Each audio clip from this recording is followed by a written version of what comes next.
My name is Leo Edelstein, Madison, Wisconsin. My science question is, when will there ever be a man or a woman trip to Mars? And is this trip even a feasible journey for us to consider? I'm Jim Lattis. I'm director of UW Space Place, which is part of the astronomy department at UW-Madison. The answer is really that we could send humans to Mars whenever we want to. We have the technology to do that today. What it takes is rockets that use that technology that we don't have.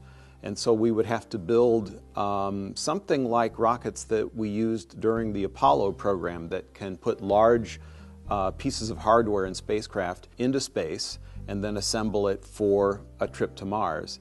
The problem is that although we have the technology to send humans to Mars right now, it's not a very good way to send humans to Mars. It would be very expensive and it would take a long time. And taking a long time means that the astronauts would spend a lot of time in space. One of the reasons that we don't send humans to Mars already is that technology is coming along for propelling rockets, such as ion engines. Ion propulsion is one that's commonly kicked around, that can help speed up the trip so that astronauts don't spend as much time in space on the way, because that's a very hazardous situation for any number of reasons.